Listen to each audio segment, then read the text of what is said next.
She stayed silent for years, not because she didn't care, but because grief gripped her throat like a vice, paralyzed her voice, and wrapped every bone in her body with a pain so raw that even breathing became betrayal. And now, as the world spins wildly with gossip, hashtags, and whispers of scandal, Pamela Warner, at 71 years old, the mother of Malcolm-Jamal Warner, the face that smiled into millions of homes as Theo Huxtable on The Cosby Show, the man who symbolized black brilliance, resilience, and evolution, has finally spoken.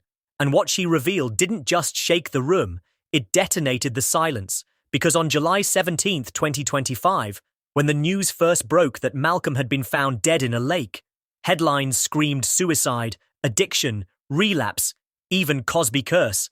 But Pamela knew better, her mother's instinct roaring louder than any headline ever could, because Malcolm wasn't broken, he wasn't spiraling, he was finally soaring.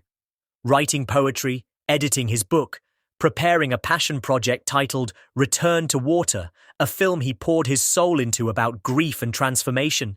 And he was in Idaho, in solitude, reflecting on legacy, not destruction, when his body was discovered face down in still water, a private lake that had once brought him peace. And within minutes, the internet devoured the news with fangs bared. TMZ, blogs, influencers dissecting him, speculating if he overdosed, if he'd lost the battle to demons he'd never even invited to the war. If fame had finally crushed the Theo-shaped shell he'd tried so long to outgrow. But Pamela kept quiet, not because she didn't have the truth, but because she needed the world to finish lying before she brought the hammer down. And now we know. It wasn't drugs, it wasn't pills, it wasn't suicide, it was his heart, a silent congenital defect that lay hidden like a ghost beneath his ribs for 40 years. Until that fateful day when a microscopic arrhythmia triggered in the water and stole his consciousness in under 60 seconds. A condition so rare it would have required advanced cardiac scans to detect, something no standard checkup ever caught. And Malcolm used to joke, "My heart races sometimes, but I'm fine, Ma." But he wasn't fine, and that race ended in a way no one predicted. And Pamela, reeling from loss, demanded a second autopsy, paid for it out of pocket, because the county kept delaying theirs, 3 times in total, and when it arrived, it was riddled with ambiguity, possible impairment, fatigue, unconfirmed toxicology. But Pamela had already seen what they didn't want her to, because her Navy veteran friend, a retired forensic pathologist, conducted the private exam and found no toxins, no alcohol, not even caffeine in his system, only a ruptured rhythm in the left ventricle, the silent executioner that stole him. And even more damning, his final journal, water-stained and heavy, still tucked in his backpack, the last page marked with Malcolm's slanted scrawl. "If anything happens to me, know this wasn't the end I planned. I was dreaming. I was healing." I was finally happy, and Pamela collapsed when she read it, clutching the words like lifelines, because while the world danced on his name with gossip-stained shoes, she held the truth in her lap, weeping alone in the quiet of a house where his voice used to fill the walls. And then came Kiara, a stranger on Instagram, who sent her a voicemail Malcolm had left her 3 nights before he died. A 19-second cryptic message. "If I go missing, just know I was getting close. Some people don't want me to tell my story, but I'll tell it anyway." And that one sentence changed everything, because maybe this wasn't just a medical tragedy, maybe it was a theft, a silencing, and as Pamela played the message again and again, her mind burned with the implications. And that's when the notebook appeared. Not the journal, but a different book. One hidden in Malcolm's sock drawer, locked, black leather, found by Karen Molina's niece.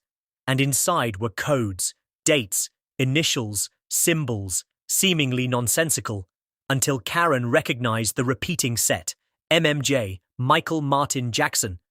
And suddenly, everything tilted, because this notebook pointed to something darker, something systematic, a pattern of black stars who tried to break the script, speak out, own their voice, and ended up erased, buried, smeared, or dead. And Malcolm had written names, dates he predicted his own vanishing, mentions of surveillance, manipulation, forced silence, and the scariest part. It all matched, including a timestamp from his home security system that glitched twice in the week before his death. The same night he told his manager, under duress, "They're watching me. If anything happens, tell my mother it wasn't an accident." And in court, as the case unraveled under public pressure, the manager confirmed it, his voice trembling, admitting Malcolm believed he was being followed, believed he couldn't trust his phone, because silence didn't save him, and now the floodgates had burst wide open. And while the authorities tightened their grip, refused exhumation, rejected every plea from Pamela Warner and Karen Molina to reopen the investigation into Malcolm-Jamal Warner's death, the people refused to go quiet. And what began as a mother's cry for answers had now become a global scream echoing through every digital platform, every activist group, and every Hollywood insider desperate to confess, because suddenly emails were leaking, contracts surfacing, timelines cross-examined, and Malcolm's name, once buried beneath scandalous clickbait, was rising again. But this time as a martyr in the battle against an entertainment machine that eats its brightest sons alive, and the leaks didn't stop. I was silenced. Pamela dropped her final card.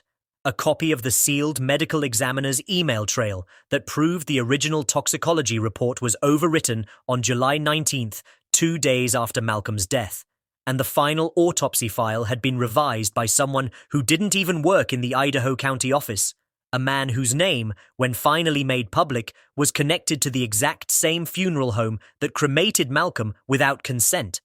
And if the press hadn't gasped before, they did now, because that name, Kenneth Royce, was listed on 5 other celebrity death certificates over the past decade, all involving controversial or ambiguous causes, and now Royce was missing, his office locked, his home abandoned, and his former assistant unreachable. And as this bombshell circulated online, a new video dropped from Eddie Griffin, because truth, once unleashed, becomes a fire that eats everything false in its path. And now that Malcolm-Jamal Warner's voice had risen from the ashes of conspiracy, corruption, and silence, the system that once thought it could suffocate his memory was now drowning in it. Because what began as a grieving mother's whisper had become a nationwide roar. Documentaries remixed from fragments of footage, underground data drops hosted on encrypted sites, international hacktivist collectives offering protection to Pamela Warner and Karen Molina, and most devastating of all, a leak so catastrophic it split the media landscape in two. A series of sealed court transcripts uploaded by an anonymous insider that revealed not only the suppression of Malcolm's autopsy, but listed, by name, individuals within entertainment, medicine, and law enforcement who collaborated in covering up key evidence. And those names weren't vague executives or shadowy suits anymore. They were people the world knew, producers with Emmys, magazine editors who once eulogized Malcolm with fake sympathy, doctors who had appeared on health segments in morning shows, all now exposed as gatekeepers of a lie, and suddenly every outlet that had mocked Pamela's pleas or painted Karen as unstable was scrambling to issue retractions, edits, and cautious clarifications. But it was too late. The court of public opinion had turned, and the receipts were everywhere.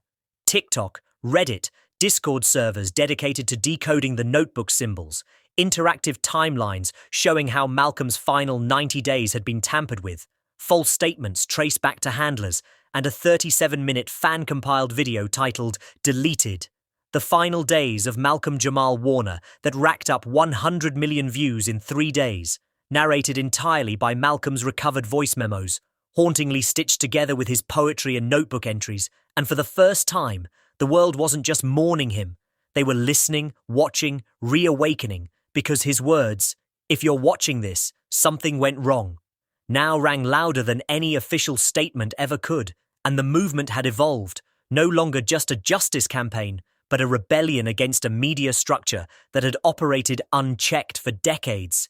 And yet, the deeper they dug, the more terrifying it became, because one of the decrypted USB drives revealed Malcolm had gathered footage from whistleblowers within a clandestine syndicate known only as The Loop, a network of consultants hired to track, monitor, and reframe celebrities whose influence grew dangerous, and among the files were grainy phone videos of Malcolm confronting a man in a black SUV, demanding answers about being followed, his phone hacked, and a chilling clip where he mutters into the camera, "They know I'm close.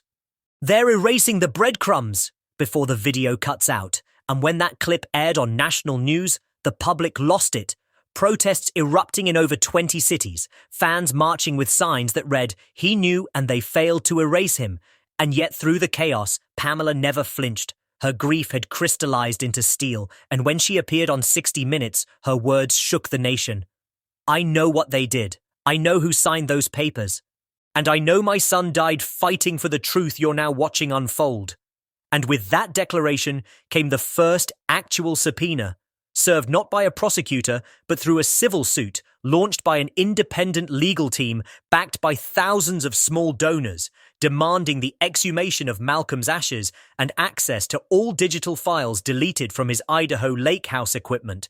And though the state pushed back, citing privacy concerns and lack of jurisdiction, the court of digital resistance kept pressing, leaking more data, exposing more inconsistencies, and that's when the darkest bombshell dropped. One of the sealed contracts tied to Project Eclipse included a confidentiality clause Malcolm had refused to sign, and in the margin of the scanned document, likely photographed secretly, was his handwritten note.